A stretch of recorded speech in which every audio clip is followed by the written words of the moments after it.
So, good afternoon, everybody. It's my great pleasure to welcome you at this red room of the Law School of the University of Buenos Aires. It's also my great pleasure to introduce to you our visitors in this afternoon. The first one to my right is Alka Pradhan. She is a human rights counsel at the military commissions of Guantanamo Bay. She has been the counsel for 9/11 detainees, and she is actually the counsel for Baluchi. Alka has a long experience dealing with military issues, but at the same time she has experience as a law professor. But by chance she's teaching a seminar on international law after 9/11, human rights law and humanitarian law after 9/11 at the University of Pennsylvania. But at the same time, she was able to develop a professional career in a big law firm in the United States. So she's a very good example for many of you of how you can practice law, be a very important litigant, but at the same time develop a strong pro bono practice. Immediate to my right is Major Raashid Williams, who's also part of the staff, the group of counsels for the Guantanamo Bay detainees, and he participates as a claimant, as a petitioner in the inter-American system of human rights for the Guantanamo Bay cases. I just give the floor to them, not without saying first that we appreciate a lot your visit to the city of Buenos Aires, and we appreciate that you have chosen our university and our law school to share with us your concerns and your knowledge about these issues. As they say in the international long flights, we know you have a wide choice, and we are very happy that you made the correct choice. Thanks a lot. You have the floor. So, good afternoon, everyone, and thank you very much for allowing us to come and speak to you today. I think both Alka and I can agree that,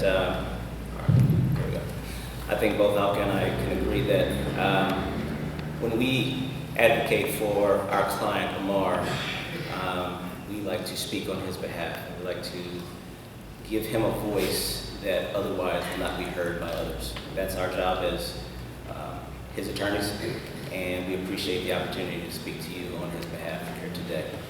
What I'm going to do is I'm going to begin our presentation with a PowerPoint slide. We're going to do it in sections. I'm going to do Guantanamo specific, and then Ms. Pradhan is going to speak specifically about Amar and some of the issues that he's dealing with while confined at Guantanamo Bay. All right, so our agenda for today is going to be pretty straightforward. It's going to be in three parts. The first part is going to be my part, and it's going to be the macro, Guantanamo on the macro level, if you will. We're going to talk about the institution as a whole, the military commissions, and give a historical context about how Guantanamo came to be. Then Alka's going to talk about Amar al-Baluchi, our client, and you're going to actually be able to hear him speak to you directly. And after that, we're going to open the floor to questions. And so that's really where the fun's going to begin, and we're open to hear anything you have to say. All right, so first, let me start out by saying that I am, first and foremost, a military officer. I'm a major in the United States Army, and I'm also an attorney. But one of the interesting aspects of being an attorney working on the military commissions is that in order for us to be employed and to represent our client and to actually meet with him, we have to be vetted by the United States government and granted a security clearance. That allows us to have the job that we have and meet with Amar. The flip side of that is that we, by virtue of holding a security clearance and gaining access to classified information, can't always say exactly what we want to say. I usually say whatever I want to say. But in order to give these presentations, we have to give the following disclaimer. And that disclaimer is this.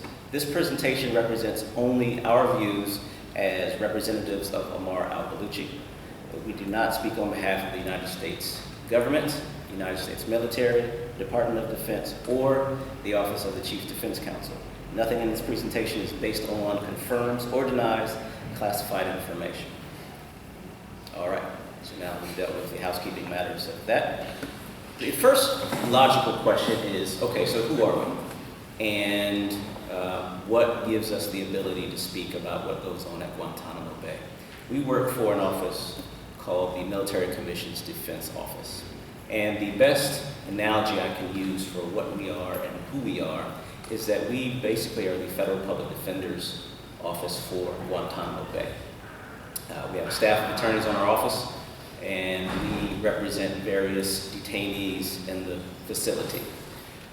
Our office composition consists of a chief defense counsel who essentially oversees all of the litigation that goes on in our office. We have a deputy, and we are divided up in multiple teams depending on the state of litigation. So our team specifically, we represent Ammar, and we have 5 attorneys on our team right now. We've got a total of 18 to 20, depending on the day, members of our individual team, and we are broken up between military service members, civilian attorneys. We have paralegals who are both military and civilian. We also have analysts and security officers. As a matter of fact, we're joined here today by 2 of our esteemed colleagues, Shannon Cassidy, she's one of the analysts on our team, and LN1 Luis Garcia, who is a military paralegal on our team. The finest our Navy has to offer. So our team is broken up from the top of the spectrum into 2 specific named counsel categories. One is known as the learned counsel. That person is a civilian attorney who is certified in death penalty litigation. Because Ammar al-Baluchi is facing trial by military commission with the ultimate punishment being death, we have to have a death penalty certified lawyer on the team. The other named counsel on our team is the chief military counsel. So that person is a senior military attorney who essentially specializes in military law. And as we talk a little bit more about the military commissions and the hybrid construct that is the military commissions, you'll understand why the dual specialization of both death penalty certification and military law certification is important. So, from a historical standpoint, military tribunals have been around for a very long time. They were implemented and instituted early on in at least American jurisprudence for the specific purpose of trying enemy combatants or enemy soldiers during a time of conflict. Now that construct is completely different, if you will, from what's known as a courts-martial, where the specific purpose of a courts-martial is to try soldiers under the Uniform Code of Military Justice for crimes committed while in military status. The difficulty that we have with the military commissions is that the military commissions is really a hybrid of both systems. And because it's a hybrid of both systems, the unintended consequences of that are that it doesn't always match. So for instance, the military commissions the foundation of it is the Military Commissions Act. But a lot of the governing law that guides the practice of litigation is based off of the Uniform Code of Military Justice, but also the federal court system. Well, military tribunals were implemented to deal with the exigencies of armed conflict. And when you match those two, they don't always agree with each other. Now, I know I admit at the outset that this is a very dense slide, but read it fast, quick. It is important from a historical context to understand how we got to the point where we are in 2016, where we're in 4 years worth of pretrial litigation at the military commissions. And it all starts, of course, September 11th, 2001, the attacks on the World Trade Center and the Pentagon. Shortly after 2001, what you had is a cascade, if you will, of laws implemented, policies implemented that led us to where we are here at the military commissions. The first one is, same year, the authorization of the use of military force, the AUMF, which basically gave the executive branch authority to start armed conflict.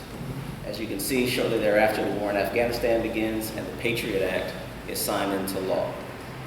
2002 became a very big year in terms of Guantanamo Bay because that's the year that the first prisoners began being sent to Guantanamo. 2 U.S. citizens were declared enemy combatants, and the legal classification of Guantanamo prisoners as enemy combatants was established and articulated as persons who were detained at Guantanamo who were not subject to protections under the Geneva Convention.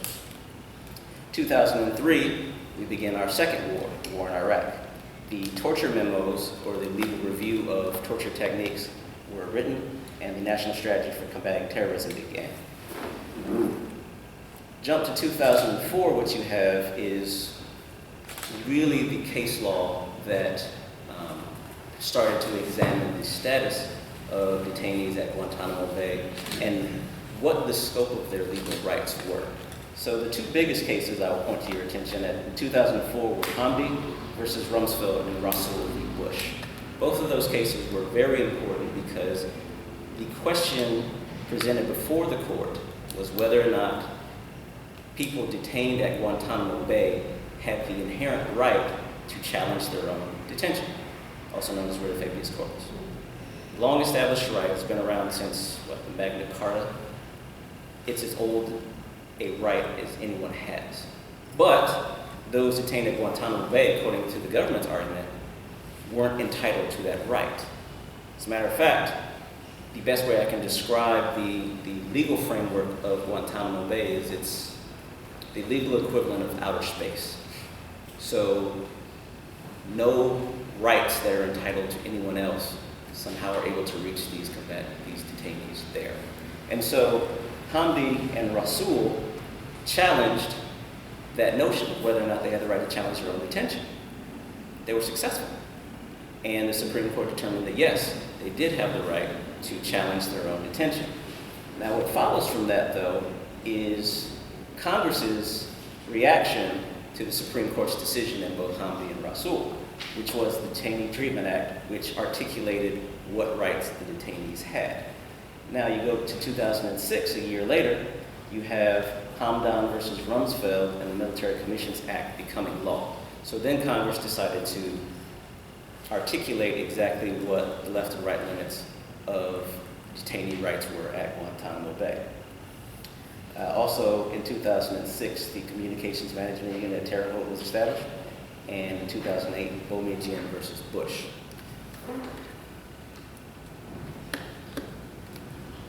Rasul and Hamdi of 2004 were important for a number of reasons. First, that was the Supreme Court's first venture into the legal status of detainees at Guantanamo Bay. And what they decided in June of 2004 was that detainees at Guantanamo Bay had the right to challenge their own detention. Before that, the government's argument was essentially that they had no rights that we had to acknowledge. After the decision of Rasul and Hamdi came the reaction from the Department of Defense, which established what was known as the Combatant Status Review Tribunals. The best way to describe that would be Guantanamo's version of a parole board. They did that in reaction to the Rasul and Hamdi decisions, and what essentially was established in essentially 32 days from the date of the decision was a system whereby detainees they had their detention reviewed by a board of military officers, and they could be represented by a military officer. Now notice, I did not say they could be represented by an attorney. They were represented by a basic line officer who did not have an understanding of the law. Mind you, the case of the detainees was presented by a military attorney. So it's almost like you have professional soccer versus JV, right? So a lot of times and this could be a completely separate briefing, the failed system of the Combatant Status Review Tribunal. But what it is the government could present evidence to a board of officers establishing why this person should remain detained. That detainee did not have the benefit of legal counsel to assist them. They also, in various instances, were not able to see the evidence presented against them because it was classified. So what you had is this remarkably uneven system. And if you do an analysis of the outcomes of a lot of these, you'll find that it was a sham of a system. And 97% of the detainees that even participated in the CSRTs always lost. And the 3 cases that I can think of where they were actually successful, they were overturned by the Department of Defense less than a year later. So that is the interplay between the executive and the judiciary in terms of the rights of the detainees. Now, let's fast forward to January 2009. I'm sure all of you were at least somewhat aware of President Obama's campaign promise to close Guantanamo within a year of taking the office of the presidency. Now, he tried. He signed an order January of 2009 directing the closure of Guantanamo Bay. So at that time, the commissions were actually being held, trials were going on. This executive order stopped the proceedings, and President Obama directed the head of the Department of Defense to identify alternate venues where these detainees could be held. That went on for essentially 10 months. It was led by the Attorney General Eric Holder at the time, but there was a lot of political pushback, particularly against bringing the detainees to the United States and being held there. So, 10, 11 months later, President Obama announces that Guantanamo Bay will not be closing by January of 2010. And 2 years after that, the United States resumed the trials of detainees at Guantanamo Bay to include our client, Amar al-Balichi.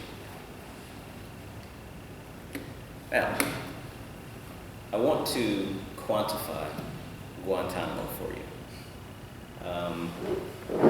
A lot of times, if you're not in the system, you don't realize how big of an operation Guantanamo is.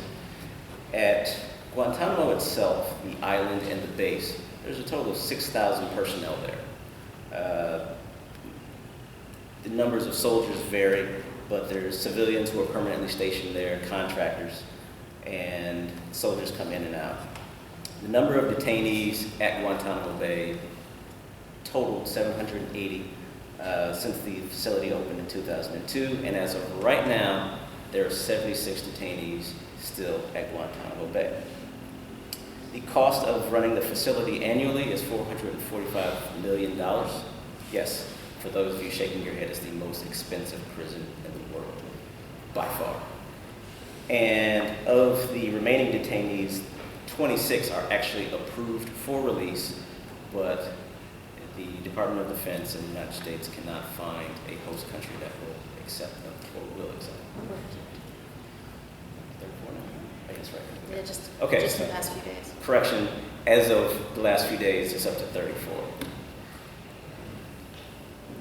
Now, this is kind of an inverse chart, if you will. As you notice, from 2002 to 2016, the height of our numbers of detainees was somewhere in the neighborhood of between 2003 and 2005. And then you see, 2004. And then you see a rapid decline in the number of detainees held at Guantanamo Bay. Inversely, you see the number of detainees transferred around the same time frame. Can anyone, looking at that chart and looking at the dates, figure out why the numbers drop off so dramatically around 2004? Al Ghraib. I'm sorry? Al Ghraib, what happened in Al Ghraib prison? Abu Ghraib. Yes, that's one reason. As a matter of fact, I'm going to go back a little bit. Here we go. Okay, so the pictures of torture from Abu Ghraib came out in 2004. But what also happened in 2004 was that was the first time that the Supreme Court got involved in the detention of detainees at Guantanamo Bay and determined, yes, they do have rights, and they do have the right to challenge their own detention. So the reaction of that is come 2004, the numbers start to decline at a rapid pace. Now, we currently have 76 detainees at Guantanamo Bay, but we only have a handful of active trials going on. One of the first trials is United States versus al-Nashri. He is alleged to have been the mastermind of the USS Cole bombing in 2000, and he became the first Guantanamo detainee to face the death penalty under the military commissions. So in a lot of ways, his case is almost a test case, and it preceded our case. Now, the largest of criminal litigation going on in Guantanamo is our case. We represent Ammar al-Baluchi, but his co-defendants, there are 4 of them, include his uncle Khalid Sheikh Mohammed, Ramzi bin al-Sheba, Walid bin Attash, and Mustafa al-Hassawi. They are alleged to have been involved in 9/11, and if convicted, the 5 will face the death penalty. So to put that in context, when we go to trial every 6 weeks or so, every other month, and when we go, all the teams for all 5 of the defendants travel down to litigate. And in court, we have tables about as big as this, and maybe a little bit smaller, and you have 5 tables all the way to the back of the courtroom. And the detainees are lined up 1 through 5, and you've got anywhere from 3 to 5 to 7 people at the table at any given time, to include counsel, paralegals, interpreter, and the defendant. And so this case in particular tends to be pretty busy when we go to trial. One of the last cases we have going on right now is United States versus Mr. al-Iraqi, who's alleged to have been a senior al-Qaeda operative, and he was charged recently relative to other folks in 2014. He's not facing the death penalty. His maximum punishment is life in prison. And he has been charged with targeting medical workers and civilian, as well as foreign troops in Afghanistan, and attacking foreign property, amongst other things. At this point, I will cede the floor to Ms. Alka Pradhan, who will talk about Mr. Ammar al-Baluchi, our client, and go into, you'll hear his own words.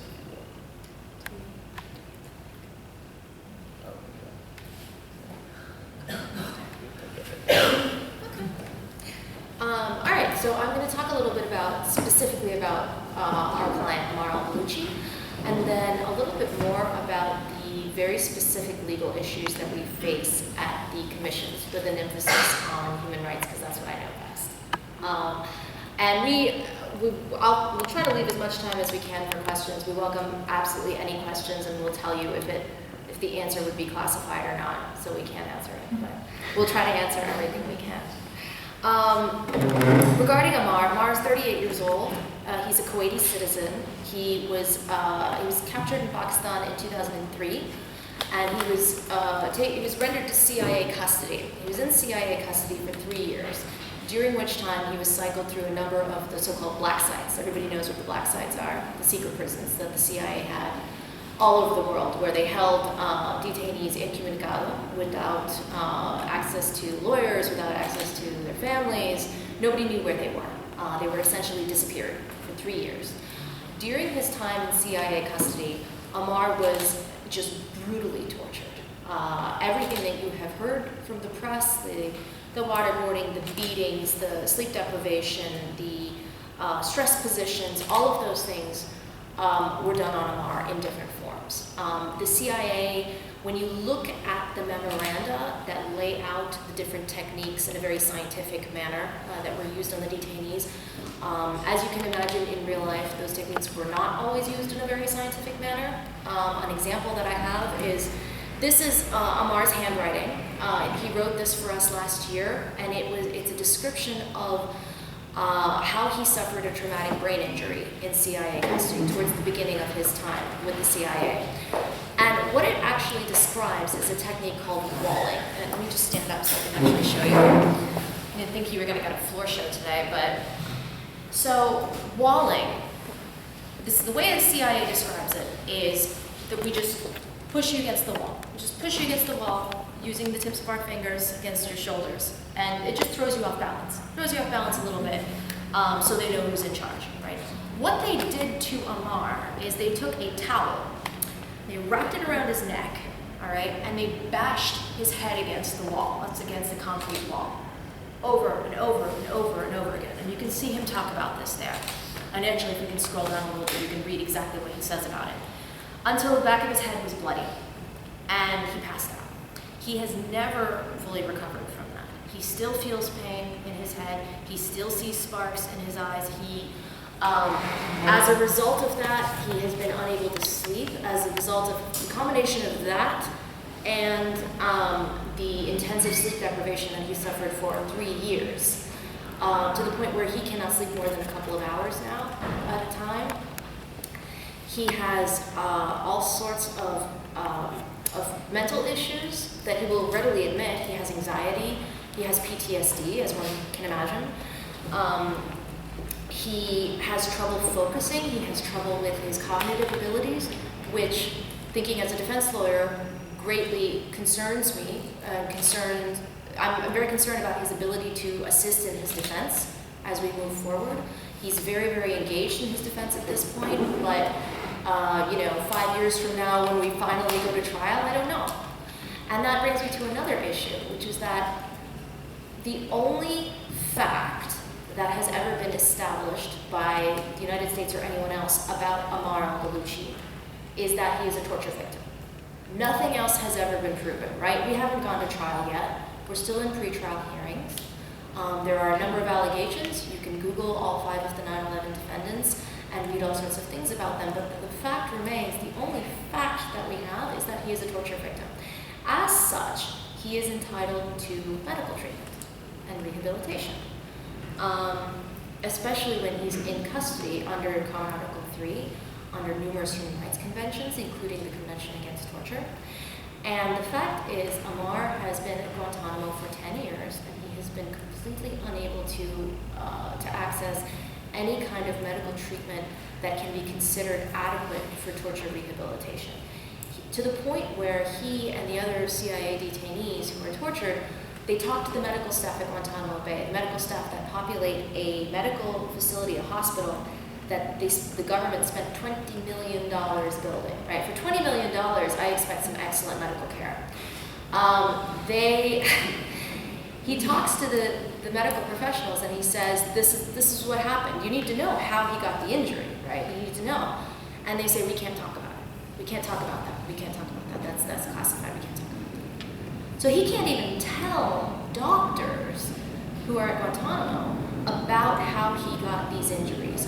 We are very, very limited in our ability to get him independent care. All we can do is sort of take these things to practitioners and say, how can we help him? What can we do? What can he do? Mental exercises, anything like that. So that's the state of affairs at the moment for Ammar personally. Has anybody seen the movie Zero Dark 30? Zero Dark 30? Raise your hand. Give me your hand if you've seen it. All right, a few people. Does everybody sort of know? Have you heard about it? Zero Dark 30? Let me tell you. Zero Dark 30 was a Hollywood movie, big budget blockbuster movie that came out at the end of 2012. It was directed by Catherine Bigelow and Mark Bowl, and I'm happy to spell those names for you because they're criminals. So they decided they wanted to make a movie about the capture of Bin Laden. And they said, who should we talk to? Now, Catherine Bigelow likes to be as realistic as possible, or so she says, so she went to the CIA. And they asked for information about torture, interrogations, what led to bin Laden. And the CIA saw this as the best propaganda opportunity they would have, and they handed Catherine Bigelow and Mark Bowl all sorts of information about the interrogations of these men, primarily, including Amar al-Baluchi. And I have a clip of the movie that I was going to show you guys, but we'll see if we can get to it later. For those of you who have seen the movie, you know that there's like 20 minutes at the beginning of the movie that shows graphically the torture of a detainee. And for those of you who might remember the movie, what the interrogator in the movie says over and over again is Amar. Amar, tell me Amar, how do you know bin Laden, Amar? When's the last time you saw bin Laden? That's because the detainee in that movie is Amar al-Baluchi. To date, the CIA has given Catherine Bigelow and Mark Bowl more information about the interrogation and torture of Amar al-Baluchi than they have given us, his security-cleared defense lawyers, in a capital case.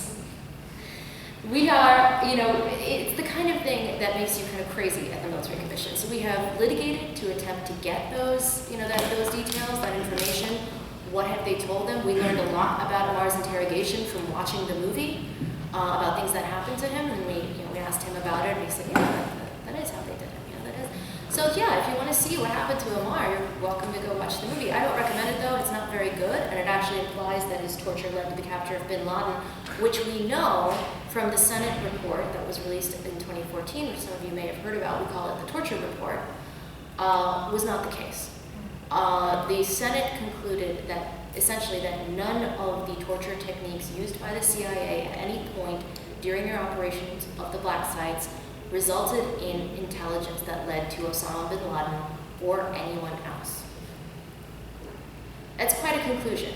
Now, as you follow the current debates in the United States, you will hear a lot of people say a lot of things about torture and how it's kept us safe and all of that kind of thing. Just keep in mind that it has officially been debunked by a very, very thorough Senate investigation. So that's 0 to Arc 30. And then to the commissions, and Raashid gave you a really good overview of sort of how the commissions work. This is the second iteration of the commissions, as he mentioned. This is the second sort of incarnation. We are, as he said, 4 years into pretrial hearings. If any of you have ever worked in a clinic or you follow trials or you watch Law and Order, you know that pretrial hearings usually last a couple of months, maybe 6 months if it's a big trial. Now, granted, this is the biggest criminal trial in U.S. history, okay? So why don't you know very much about it? I'm not accusing you. It's because the government is trying very, very hard and succeeding at keeping everything about the commission secret. And it's because of the Senate report I just mentioned. At the end of 2014, when the Senate report was released, there was a lot of backlash against the government, against the executive branch, and against the CIA, right? For the details that it confirmed. And so at that point, and this is my opinion, and you feel free to debate it, my co-counsel may disagree with me, but my opinion has always been that at the point that the Senate report was released, this attempt to prosecute the 9/11 defendants in the military commissions changed from sort of a half-hearted attempt to hold responsible the guys who they say committed September 11th, to a wholehearted attempt to protect the CIA from any further bad press. Which is why you see exchanges like the one we had in court in February, where we talked about 0 to 30. And the prosecution stood up and they said, everything that the defense is asking for, all of these memoranda of what the CIA gave to Catherine Bigelow, that's all classified, right? And the judge said, genuine question, the judge said, did Catherine Bigelow have a security clearance? Right? And the prosecution said, no, she didn't. Right? That's the position in which the prosecution is now being put. And it's a good example that sort of illustrates how they are now essentially defending the CIA, representing the CIA. Which brings me to the fact that these commissions are important not only because it's a very large criminal trial, not only because it deals with September 11th, which was life-changing for our country and affected the whole world, right? In ways that I think we still have yet to unfold. But because I see the commissions as the best method of torture accountability that we have. If you want to, we're not gonna try Dick Cheney or Donald Rumsfeld or Michael Hayden or anyone at the CIA who was directly responsible for torture. It's never going to happen. The U.S. government has already said so. The best we can do as defense lawyers at the commissions is raise things like this, right? And show you how these men were tortured. And then judge for yourself whether you think the evidence that the government is going to present that is derived directly from this kind of treatment is reliable, even in a September 11th trial, even in something so emotional. So that's what we're facing. Those are the kind of arguments that we're having to create, to kind of build at this point in pretrial hearings. I want to talk really, really fast, and then I promise we'll open up for questions, about the various human rights issues. And you've heard a little bit about it, right? What do you think of, and I actually do want to ask you for suggestions, what do you think of when you think of due process? What does due process mean? What are the rights that one has under due process? I'm a professor, I will call on you. Come on, give it to me. What are you entitled to under due process? You all know this. A lawyer. A lawyer, thank you. An interpreter. An interpreter. Presumption of innocence. Presumption of innocence, that's a big one. Sorry? Be able to prove. Access to the evidence, Yeah. right? You'd be able to confront the evidence. Okay, thank you. All of those have been violated by the United States at the commissions at one point or another. I think you'd be hard-pressed to find a due process rule that has not been violated by the United States at one point or another at the military commissions. Amar now has he does have an interpreter. He obviously has lawyers who care very much about this case. But the government has tried very, very hard and is succeeding in tying our hands in defending him. Access to evidence, that's a big one. He doesn't have access to any classified evidence because he doesn't have a security clearance, obviously. So as you can imagine, the most important evidence comes from the CIA, the FBI interrogations, things that are classified, but that also directly impact him, that involve him, that presumably involve his actions, right? If the government is to be believed. He doesn't have access to any of that. We don't have access to a lot of that. The government has very conveniently written into the military commissions statute, which they say is the only law that governs the commissions, that they are allowed in the interest of national security to summarize the classified information for us. So, to give you an example, Amar al-Baluchi is interrogated on X date, June 20th, 2004, right, at some black site, right? He's interrogated for 6 hours, during which time numerous techniques are used on him, waterboard, stress positions, whatever it is, right? Now, as a defense lawyer, you want to know, what was he asked? What were the exact questions he was asked? What was happening while he was being asked? Was he shackled? Was he being waterboarded? In what order were these being done? How many people were in the room? How many people were talking to him? Were there observers, right? All those things. The government would like to give us is a statement that says, on X date, Amar al-Baluchi was asked X. He said Y.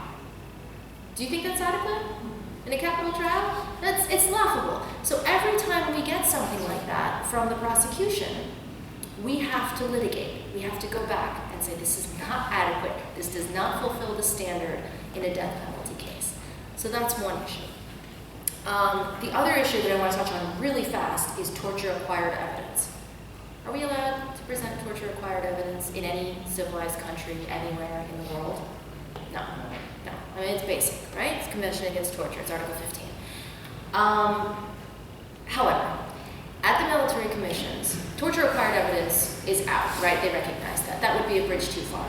Torture-derived evidence, though, that's a whole different thing, right? So the Military Commissions Act allows for the admission of coerced evidence, what they call coerced evidence. And there's a background story to that. Ammar's held for 3 years in CIA custody, tortured, everybody agrees that's a bad thing. He's then brought to Guantanamo in 2006 after 3 years. They leave him alone for a while. They did this with all of the defendants. Leave him alone for a while, and then the FBI comes. And the FBI puts him in a room, you give him a cup of coffee. You comfortable? Temperature's okay? You're all right? You understand we're not the CIA, right? We're the FBI, right? They get all of that on the record, that yes, he knows he's at Guantanamo, he knows that they're not the CIA, he's not being interrogated by the CIA anymore. He's comfortable, he's okay, he's not being beaten during this. And then they ask him what I imagine to be exactly the same questions that the CIA asked him for 3 years while he was being tortured. And the government calls those the clean team interrogations. And that is the evidence that they would like to use against him in the capital trial. I think that that's still what we call it in criminal defense, the fruit of the poisonous tree, right? He knows at this point, all of these guys know what the right answers are to these questions, right? Why would it be any different whether he's drinking a cup of coffee or whether he's having a cup of coffee splashed on it? It doesn't. So I wanted to go, so that's, you know, there are a couple of issues, and there are more, but there are a number of issues that implicate very large, very important human rights norms and humanitarian law norms, because let's not forget that these men are being held under the laws of war. And I'd be happy, I could talk for another 20 minutes just about the status of these men under the Geneva Conventions, but I won't bore you with that at this point. I think at this point we will open it up for questions.